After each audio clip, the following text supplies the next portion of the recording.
All right, so here's how you make a puppy out of your child's footprint. The first thing, of course, is you need some paint. Let me see if I have get it up at a better height for you guys here.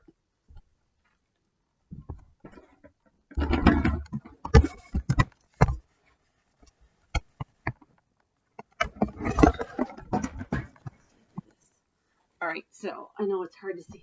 All right, so first thing I have to do is I have some paint. I actually made this paint. If you have some brown paint or you want to make a different color, came out kind of greenish brown, but or you want to make a different sorry, if you want to make a different colored a puppy, but this paint is brown. It looks like it came off a greenish brown, so I probably need to add some more food coloring to it, but let's just see how it works out. So you gotta get your foot ready. So there's my foot, and I'm going to paint my foot. So I have my paint in my cup here, and I'm just going to brush it on my foot. And it is a little harder, I will say, to paint your own foot than it will be to paint your child's foot. And you can see this paint is just made from flour and water. I'll make sure you guys have the recipe. It looks like it does not want to stick to my foot, but I'm trying here. And then take your foot and just push it onto a piece of paper, your child's foot.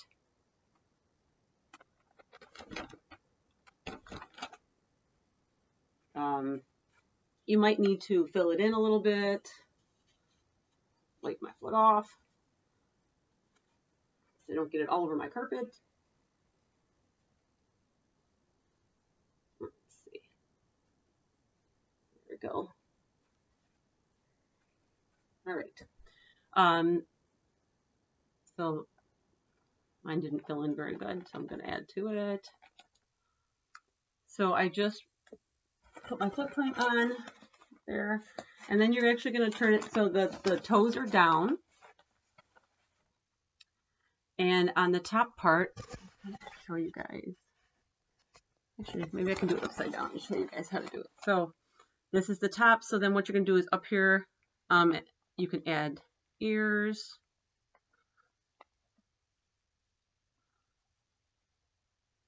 Ears hanging down. And then you also, let's see, we need the rest of our puppy.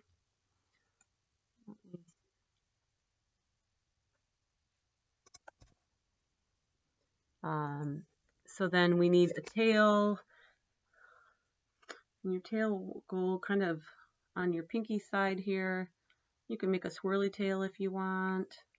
Like I said, this paint I might have made a little thinner than I should have. I probably put too much water in it.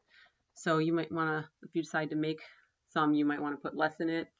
And then you can put on, you can draw on eyes once it's dry. Although that might be a little harder. So what I'm going to do is I'm just going to cut out some eyes. I'm going to cut out some eyes out of some paper here and just glue them on. So I'll just got some black paper here, and I'm just going to cut out some eyes. Make 2 eyes for my doggy.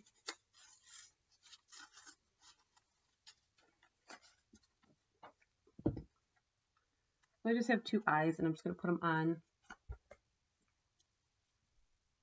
Oops, too much glue.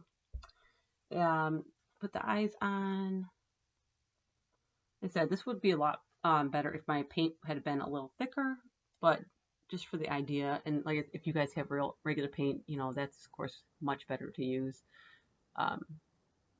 because it'll be easier. But if you have a great homemade finger paint, you know, go for it.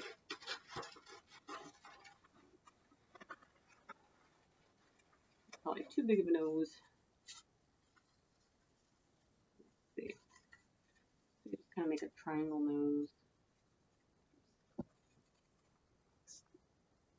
Put that on. And then, yeah, that might still be a little bit big. See, art is not, I'm not the greatest at doing art sometimes. But it doesn't have to be perfect. So there's a nose. And then I need to put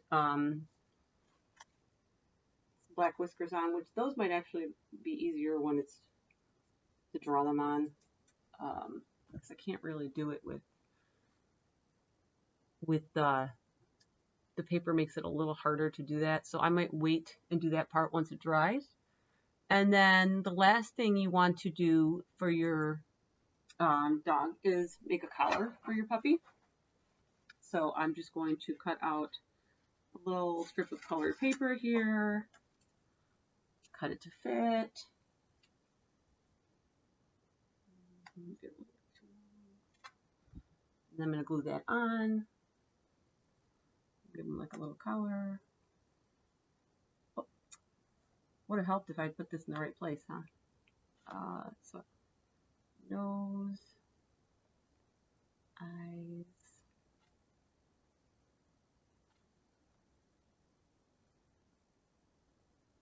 Like I said, I have to draw on the little other parts. And then I'm actually going to put a little button on, like a name tag kind of thing in the middle of that. So mine is not the prettiest, just because it has the paint that's kind of running all over the place here. But there's my puppy. It still looks like a puppy. Looks like a little dachshund, kind of. But so mine's a little messier. So when you use regular paint, or if you get your paint a little thicker, if you decide to make homemade paint, it'll work a lot smoother than this will. But it still looks like a puppy. And then, like I said, I just need to draw on his little whiskers under his nose there once it dries. So that is how you can easily make a footprint puppy, or make a few of them with your child, because you can stamp their foot multiple times with the thicker paint. And you can make a whole family of puppies and decorate them with different colored collars and things like that. So there's how you make a footprint puppy. So I hope you have fun with that. Might be a great thing to do outside when it's a nice day, so that you can easily wash their foot off and they don't end up running around your house with paint on them. Or do it in the high chair when they're buckled in, or buckled in a chair, so that they can't wiggle around till their foot is cleaned up. So have fun with that puppy craft.